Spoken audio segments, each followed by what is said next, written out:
Hello friends, मैं Vishal Singh, BCom e learning. Next important topic, enforce of the contingent contract section 31 to 36।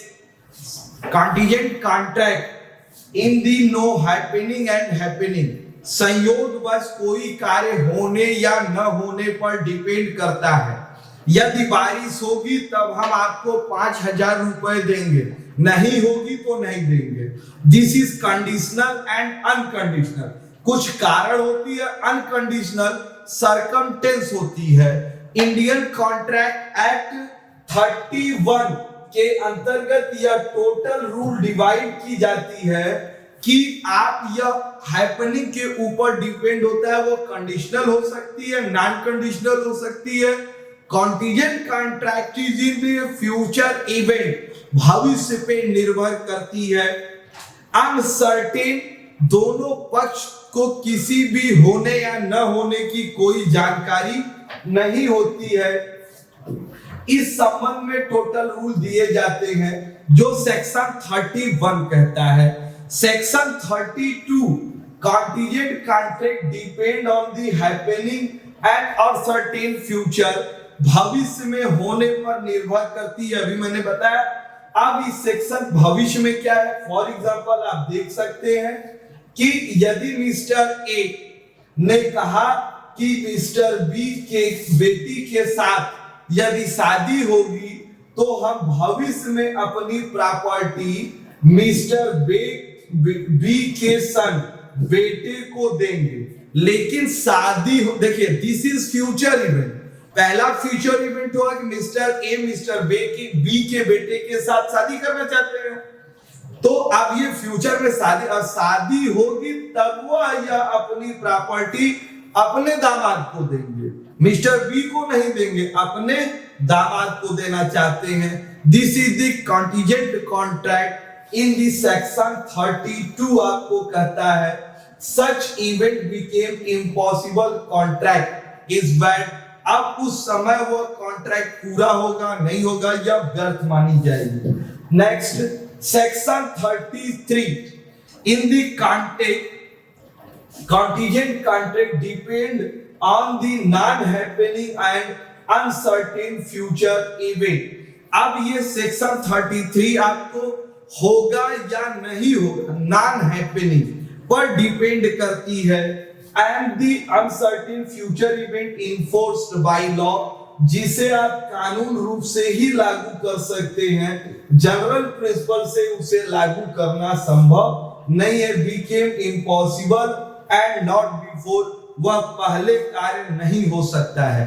जैसे mister A mister B को एक contract, contingent contract होता है कि एक शिप अगर जाएगी, अगर वो वापस नहीं लौट के आएगी तब हम आपको 5 लाख रुपए देंगे। ध्यान दीजिए, मिस्टर ए ने मिस्टर बी के साथ एक कंटीजेंट कॉन्ट्रैक्ट के रूप में हुआ कि यदि ये भी एक शिप अगर जाती है मान लेके, अगर ये वापस नहीं आएगी तब हम 5 लाख रुपए देंगे। यदि यह शिप वापस आ जाती है तब वह 5 लाख रुपए आपको नहीं, न आने पर दिया जाएगा। तो अनहैपनिंग इस पर डिपेंड करता है। Next, section 34, when event future conduct of living person deemed impossible. Living person, living staff, living, अरे भाई अकाउंट्स के आप स्टूडेंट है, कॉमर्स की ही है, लॉ पढ़ रहे हैं, लेकिन ये कॉमर्स में भी मर्केंटाइल लॉ के रूप में आप देखते हैं। जिसे कॉमर्स में लिविंग स्टॉक की ऑन द बिजनेस किसको कहते हैं? अरे जीवित वस्तुओं का व्यापार। तो आप कहेंगे सर मनुष्य का भी व्यापार होता है? नहीं भाई, मनुष्य से आप वर्क करते हैं, सर्विस लेते हैं, उन्हें सैलरी देते हैं, अदर वर्क करते हैं, बेसिक आप उनको प्रोफेशंस के रूप में फीस देते हैं। आर्किटेक्चर है, सीए है, इंजीनियर है, इनको आप खरीदते बेचते थोड़ी। आईपीसी के अंदर जेल चले जाएंगे यदि ऐसा काम करेंगे। आप ऐसा काम आप नहीं कर सकते। लिविंग स्टॉक, एनिमल्स बिजनेस आप जितना करते हैं, ऐसे जो बिजनेस हम करते हैं, फार्म हाउस के रूप में गोट फार्म हाउस है, एनिमल्स है, मिल्क संबंधी बिजनेस आप करते हैं, शहद वगैरह की बिजनेस आप करते हैं, तो ऐसे जो भी आप बिजनेस करते हैं वो लिविंग स्टॉक, लिविंग पर्सन, जीवित वस्तुओं के संबंध। तो अभी तक तो एक सामान आया गया, कॉन्टीजेंट कॉन्ट्रैक्ट हुआ, लेकिन वहां कोई व्यक्ति को जीवित वस्तु के संबंध में कोई स्टॉक का करके नहीं किया गया। इसके संबंध में क्या किया गया ये आप ना देखिए कि मिस्टर ए ने एक एग्रीमेंट होता है मिस्टर बी के साथ शादी करने का। मिस्टर ए मिस्टर बी के साथ शादी करना चाहते हैं, फॉर एग्जांपल देखिए, लेकिन बी सी बीच में आ जाता है। सी कहता है कि यह विवाह सी के साथ हो गई। अब ये जानिए लिविंग स्टॉक मतलब ये तीनों एक जीवित प्राणी है जो कॉन्टीजेंट कॉन्ट्रैक्ट करते हैं, किसी कारणवश पर शादी भी। तो ये अब लिविंग पर्सन आपको क्लियर हो गया होगा। इम्पॉसिबल, अब बी के साथ उनकी शादी बनी हुई थी, सी के साथ हो गया तो इम्पॉसिबल। अब वो माइनर है, क्या पोजीशन है, वो कोर्ट जा सकते हैं और इम्पॉसिबल पोजीशन को कर सकते हैं कि वो वैलिड है या इनवैलिड है। लेकिन आपको हमने को ये बताना है लिविंग ऑफ दी पर्सन ये कहता है कि वो जीवित व्यक्ति है, इसलिए ये ऐसा एग्रीमेंट हुआ।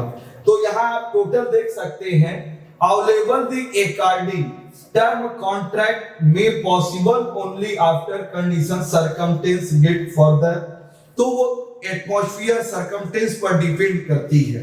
नेक्स्ट आप देख सकते हैं section 35। Section 35 contingent contract depend happening of a specific uncertain event between fixed time। कोई भी contingent contract करता है ए बी से, अगर उस कॉन्ट्रैक्ट में ये कहा जाता है कि हम आपको इसे लागू करने के लिए फिक्स टाइम 1 ईयर दिया गया है या 3 ईयर तक लागू होता है। जैसे हम लोन्स वगैरह लेते हैं, ए बी पार्टी मिलके लोन लेती है, सी उसका गारंटर है कि ये नहीं भरेंगे हम भर देंगे, लेकिन लोन पीरियड 4 साल है। 4 साल तक यदि ए बी नहीं भरेंगे तो कौन भरेगा, सी भरेगा। तो with in period in the fix time. Contingent contract के लिए पीरियड कितना है, 4 ईयर के लिए हो गया। तो ये फिक्स टाइम आपको कॉन्टीजेंट कॉन्ट्रैक्ट करता है। In event of the happening of the expiry of the fixed time, impose on the before fixed time of the position next have specific certain fixed time can enforce by law in the retain of the position।